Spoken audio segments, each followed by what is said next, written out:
Hello everyone, welcome to GATE academy. So GATE की date आ गई है ना। फरवरी फर्स्ट वीक या सेकंड वीक में एग्जाम हो सकती है। सो बहुत सारे बच्चे एक्साइटेड हैं, बहुत सारे बच्चे अपनी प्रिपरेशन स्ट्रेटेजी प्लान कर रहे हैं। बहुत सारे बच्चे जो दिसंबर से प्रिपरेशन कर रहे हैं उनकी तो ऑलरेडी प्रिपरेशन स्ट्रेटेजी बन चुकी है। तो इस वीडियो में मैं आपको बताने वाला हूँ कि यदि आप पहले से प्रिपेयर कर रहे हैं या अभी से प्रिपेयर करना चाह रहे हैं तो आपका प्रेजेंट एग्जिस्टेंस क्या है। आप अपने आप को जज करो इस वीडियो में कि आप कहाँ पर लाया करते हो। एट प्रेजेंट कितनी आपकी प्रिपरेशन हो जाना चाहिए, क्या क्या रिसोर्सेज आपके पास अवेलेबल होना चाहिए। तो इस वीडियो में पूरा यही हम डिस्कस करने जा रहे हैं। सबसे पहले बात करते हैं कि किसी भी एग्जाम को प्रिपेयर करने के लिए आपके पास क्या क्या रिसोर्सेज अवेलेबल होना चाहिए। जैसे हम गेट एग्जाम की बात करें तो गेट एग्जाम में सबसे पहले सिलेबस की बात करते हैं। गेट की ऑफिशियल वेबसाइट पर जाइए। ऑफिशियल वेबसाइट पर जाकर के सिलेबस को डाउनलोड करें और जहाँ पर आपका स्टडी पॉइंट है, जहाँ पर आप टेबल पर पढ़ते हैं, वहाँ पर सामने वॉल पर अपने सिलेबस को स्टिक कर लीजिए। उस सिलेबस को आप डेली देखिए कि कौन से टॉपिक्स आपको पढ़ना है, कौन से टॉपिक्स को आपको स्किप करना है। जो बच्चे सेल्फ स्टडी करते हैं उनके लिए काफ़ी इंपॉर्टेंट हो जाता है, बट जो बच्चे किसी इंस्टीट्यूट को ज्वाइन कर रहे हैं उनके लिए इतना प्रॉब्लमेटिक नहीं रहता है, क्योंकि इंस्टीट्यूट में जो पढ़ाया जाता है वो वही पढ़ा जाता है जो गेट एग्जाम में आता है। तो सबसे पहले तो गेट की ऑफिशियल वेबसाइट पर जाकर के सिलेबस को डाउनलोड करिए और अपने स्टडी पॉइंट या टेबल जहाँ पर भी आप पढ़ाई करते हैं वहाँ पर सामने वॉल पर स्टिक करिए उसको। दूसरा, अपना खुद का ओन सिलेबस हमें बनाना होगा। और ये अपना ओन सिलेबस गेट का ऑफिशियल सिलेबस एक होगा और एक आपका खुद का ओन सिलेबस आपको बनाना होगा। ओन सिलेबस कैसे बनेगा? पीवाईक्यू बुक से पास 30 ईयर 40 ईयर्स के क्वेश्चन पेपर को उठाइए और देखिए कि कहाँ से क्वेश्चन फ्रिक्वेंटली पूछे जाते हैं। गेट के सिलेबस में मार्क करिए या अपना खुद का एक अलग से सिलेबस बनाइए। प्राइम फोकस उसी सिलेबस पर रखिएगा जो आपने खुद ने बनाया है, जहाँ से एग्जाम में पॉसिबिलिटी ज़्यादा है। हमारा टारगेट सबसे पहले यही टॉपिक्स होंगे, इन्हीं टॉपिक्स को हम सबसे पहले पढ़ेंगे और यदि हमारे पास लास्ट में टाइम अवेलेबल होता है तो हम उन टॉपिक को टच करेंगे जो गेट के ऑफिशियल सिलेबस में और हमारे ओन सिलेबस में नहीं है। उन टॉपिक्स को हम टच करेंगे। तो पहला हमारी प्रायोरिटी होगी कि हमने जो सिलेबस बनाया है वो टॉपिक्स को हमें टच करना है, और ये कहाँ से पता चलेगा? पीवाईक्यू बुक से। Third, reference note. यदि आप सेल्फ स्टडी स्टूडेंट हैं तो आपके पास रेफरेंस नोट होना ज़रूरी है। और यदि आप किसी इंस्टीट्यूट को ज्वाइन कर चुके हैं तो आपके पास होगा रेफरेंस नोट, तो एक अच्छी बात है, और नहीं होगा तो भी कोई प्रॉब्लम नहीं है। रेफरेंस नोट मतलब किसी और स्टूडेंट के नोट जो किसी और इंस्टीट्यूट या उसी इंस्टीट्यूट जहाँ पर आपने अभी कोर्स को ज्वाइन किया है वहाँ के जो पुराने कोर्स, पुराने जो प्रीवियस ईयर्स में जिन्होंने प्रिपरेशन करी स्टूडेंट्स ने, उनके नोट्स। उस नोट से आपको ये पता चलेगा कि हमें कौन से टॉपिक को पढ़ना है, कौन से टॉपिक को स्किप करना है, या आपके नोट्स में कहीं कोई प्रॉब्लम आपको दिख रही है तो आप उस नोट को रेफर कर सकते हो। तो यहाँ पर इस नोट, रेफरेंस नोट का बिल्कुल भी ये मीनिंग नहीं है कि आप अपने नोट्स ना बनाएं, ये किसी और स्टूडेंट के नोट है।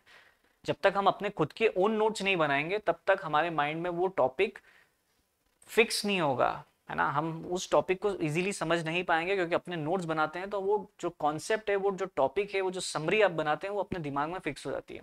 तो अपने ओन नोट्स बनाना उतना ही इंपॉर्टेंट है। ठीक है, वेरी वेरी इंपॉर्टेंट खुद के नोट्स बनाना। क्योंकि देखो, कभी जब भी कोई रेफरेंस बुक, हम सपोज किसी एक टॉपिक को लिए मैं एक रेफरेंस बुक उठाता हूँ, किसी उसका एक चैप्टर पढ़ता हूँ, तो उसके चैप्टर को मैं बार बार नहीं पढ़ूंगा ना, एक बार पढ़ लिया समझ में आ गया, उसका एक शॉर्ट समरी लिख दूंगा, वही हमारे नोट्स हैं। ठीक, तो नोट्स बनाना, हमारे खुद के नोट्स बनाना बहुत जरूरी है। हाँ, रेफरेंस नोट की हेल्प हम ले सकते हैं। तो गेट की पीवाईक्यू बुक के अलावा हमारे पास एक क्वेश्चन प्रैक्टिस बुक भी होना जरूरी है, जिसमें गेट लेवल के क्वेश्चंस हो। यदि आपने किसी इंस्टीट्यूट को ज्वाइन करा है तो वहां पर आपको वर्क बुक दी जाती है, उसमें गेट लेवल के ही क्वेश्चंस होते हैं।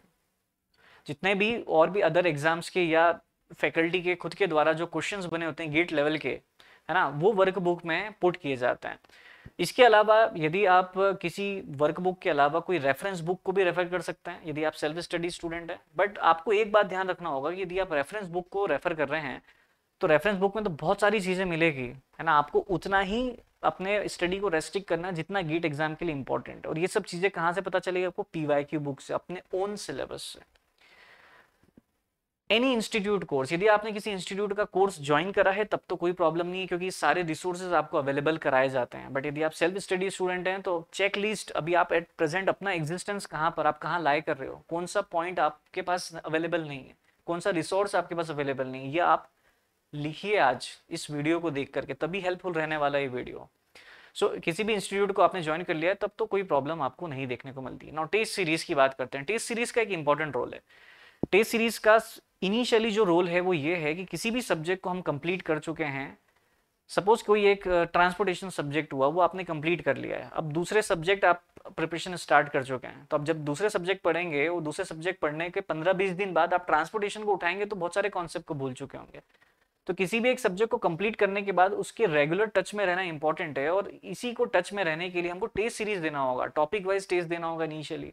और जो लास्ट का 1 मंथ रहता है, जनवरी का मंथ, जो कि हमारा केवल टेस्ट सीरीज और रिविजन के लिए रहता है, उसमें हम फुल लेंथ टेस्ट देते हैं और वहीं से हम सारे टॉपिक्स क्या करते हैं, कवर करके हुए चलते हैं, है ना, कि कैसे कॉम्बिनेशन में हम पढ़ सकते हैं सब्जेक्ट्स को। तो टेस्ट सीरीज का एक काफी इंपॉर्टेंट रोल रहता है। कुछ बच्चे टेस्ट सीरीज देने के बाद यदि मार्क्स कम आते हैं थोड़ा सा डीमोटिवेट भी हो जाते हैं। डीमोटिवेट नहीं होना है, अपन को अपने कॉन्सेप्ट को जज करना है कि कहाँ पर हमारा वीक पॉइंट है, कौन से टॉपिक में कौन से कॉन्सेप्ट हम ब्लैक कर रहे हैं, और अपनी वीकनेस को एक कॉपी में नोट करना आवश्यक है। तो ये पूरी चेकलिस्ट है रिसोर्सेज की। आप देखिए आपका प्रेजेंट स्टेटस क्या है, कहाँ एग्जिस्ट कर रहे हो आप, क्योंकि किसी भी एग्जाम को प्रिपरेशन करने के लिए ये सब चीजें आपके पास होना अत्यावश्यक है। कुछ पॉइंट्स की बात करता हूँ यहाँ पर आपकी प्रिपरेशन स्ट्रेटेजी से रिलेटेड। मैं आपको आपकी प्रिपरेशन स्ट्रेटेजी नहीं बता सकता, क्योंकि आपका जो मेंटल स्टेटस है वो मुझे नहीं पता, आपका कैलिबर कितना है, आपका पोटेंशियल कितना है, आप किस एनवायरनमेंट में रह रहे हैं, है ना, क्योंकि ये सब चीज़ें इफेक्ट करती। हो सकता है आप जॉब कर रहे हो और साथ में प्रिपरेशन कर रहे हो, तो मेरी प्रिपरेशन स्ट्रेटेजी एक जनरलाइज्ड वे में मैं नहीं बता सकता। ये आपको अपने खुद को डिसाइड करना होगा। आप अपने आप को बेटर वे में जानते हो, कोई दूसरा आपको जितने अच्छे से नहीं जानता उतने अच्छे से आप अपने पोटेंशियल को समझते हो। तो कुछ बातें मैं यहाँ पर रखूंगा, आप देखिए कि आपका एग्जिस्टेंस क्या है आज की डेट में। हम एक आइडियल प्रिपरेशन टाइम की बात करें तो गेट के लिए 1 ईयर हम मान करके चलते हैं कि एक 1 ईयर की यदि आपने एक गुड प्रिपरेशन करी है तो आप गुड स्कोर लेकर के आ सकते हो इस एग्जाम में। 7 महीने कंप्लीट हो चुके हैं। आज की डेट की मैं बात करूं तो 7 महीने हमारे पास कंप्लीट हो चुके हैं इस एग्जाम को प्रिपरेशन करने के लिए, और केवल 5 महीने रिमेनिंग है, केवल 5 मंथ। तो कितने सब्जेक्ट है हमारे पास इसकी भी बात करते हैं हम। टोटल 15 सब्जेक्ट है सिविल इंजीनियरिंग में। मैथ्स, एप्टी, सॉइल, एनवायरमेंट, ये पूरी लिस्ट आपको दिख रही है, 15 सब्जेक्ट। एट प्रेजेंट आपके कितने सब्जेक्ट्स हो जाना चाहिए इसकी भी हम डिस्कस करते हैं, और कितने रिमेनिंग सब्जेक्ट है, आप क्या राइट ट्रैक में है भी या नहीं, तो ये आपको यहां से पता चलेगा। टोटल 15 सब्जेक्ट है, एट प्रेजेंट आपके 9 सब्जेक्ट कंप्लीट हो जाने चाहिए थे। तो आपका एग्जिस्टेंस कहां पर है अभी, ये आपको पता होना चाहिए कि 9 सब्जेक्ट आपके कंप्लीट हो चुके हैं, नहीं हो चुके हैं। और यदि 9 सब्जेक्ट कंप्लीट हो चुके हैं आपके, तो अब जो टाइम बचा है उसमें कितने सब्जेक्ट कंप्लीट करना, एक सब्जेक्ट के लिए कितना टाइम आपके पास अवेलेबल होगा। और यदि 9 सब्जेक्ट कंप्लीट नहीं हुए हैं तो फिर जो आने वाला समय 5 महीने का बचा है उसमें बहुत ज़्यादा हार्ड वर्क की नीड है, यदि आपको सिंगल डिजिट या डबल डिजिट रैंक लेकर के आना है तो।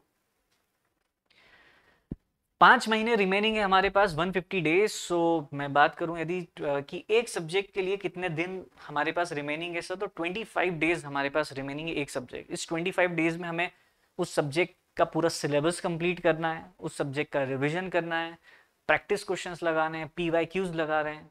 सो बहुत कुछ है 25 दिन में, बहुत कुछ करना है आपको। एक सब्जेक्ट के लिए आपके पास 25 डेज रिमेनिंग है एट प्रेजेंट, यदि आपके 9 सब्जेक्ट कंप्लीट हो चुके हैं तो यदि आप 25 डेज में अपने सब्जेक्ट को कंप्लीट करते हैं तभी आप एक राइट ट्रैक पर चल रहे हैं, सही डायरेक्शन में जा रहे हैं, आपका अलाइनमेंट सही है। अदरवाइज यदि आपका अलाइनमेंट गड़बड़ हो चुका है तो अभी चेकलिस्ट से आपको पता चल गया है कि आपकी प्रेजेंट एग्जिस्टेंस क्या है। यदि आपका क्राइटेरिया यहाँ सेटिस्फाई नहीं हो रहा है, 9 सब्जेक्ट आपके कंप्लीट नहीं हुए हैं, मतलब आपका अलाइनमेंट गलत है और आपको पता ही नहीं चल पा रहा था अभी तक कि आपका अलाइनमेंट सही है नहीं। तो इस वीडियो में मैं यही लेकर के आया हूँ कि आप अपने प्रेजेंट एग्जिस्टेंस को जानो, आप कहाँ पर अभी एट प्रेजेंट लाई कर रहे हो, तो तभी तो आप अपने राइट ट्रैक पर जा पाओगे वापस से, क्योंकि अभी भी 5 महीने हैं, वो 5 महीने भी कोई कम नहीं होता है। ज़रूर ये सही बात है कि हार्ड वर्क ज़रूर करना पड़ेगा हमें सर, हार्ड वर्क करने की नीड होगी, क्योंकि यदि आपको जितनी ऊंची बिल्डिंग होती है उतनी ही उसकी जो फाउंडेशन की डेप्थ होती है उतनी ज़्यादा होती है। तो कम समय है, कम समय में यदि एक good score single digit double digit rank लेकर के आना है तो ऑब्वियस सी बात है कि आपको हार्ड वर्क तो इन कम टाइम में करना ही पड़ेगा। तो प्रिपरेशन स्ट्रेटेजी आपको अपनी खुद की सेट करना होगा, क्योंकि कोई भी आपको अपनी प्रिपरेशन स्ट्रेटेजी नहीं बता पाएगा, क्योंकि आपको आपका एग्जिस्टेंस कहाँ पर है, आपकी मेंटल स्टेटस क्या है, आपका कैलिबर, आपका पोटेंशियल सब पे डिपेंड करता है। तो आपको सब सुनना सभी फैकल्टीज की है, लेकिन करना अपनी खुद की है, क्योंकि आप अपने आप को अच्छे से जानते हो। तो यदि आप किसी कोर्स को ज्वाइन करना चाहते हैं तो यहाँ गेट की डेट ऑफर चल रहा है गेट एकेडमी में, जिसमें आप प्रतिज्ञा batch, GD, VD, PD, VOD course nominal price 18,000 rupees में आप प्रतिज्ञा और जीडी कोर्स ले सकते हो। ये सारे प्राइजेस जो आपको दिख रहे हैं ये जीएसटी इंक्लूडेड है। बाय करने के लिए गेट एकेडमी की वेबसाइट या गेट एकेडमी की लाइव ऐप पर आप विजिट कर सकते हैं। एक नया बैच हमारा प्रतिज्ञा चालू हो रहा है जिसमें मैथ्स की क्लासेस स्टार्ट होने वाली हैं। तो यदि आप इंटरेस्टेड हैं 5 महीने के समय में आपको लगता है कि सर हार्डवर्क करके हम एक गुड स्कोर लेकर के आके इस एग्ज़ाम को क्रैक कर लेंगे, तो डेफिनेटली गेट एकेडमी आपके साथ है और स्वागत करता है इस नए कोर्स में। काफ़ी नॉमिनल प्राइस में ये अवेलेबल है। सो इस वीडियो में इतना ही।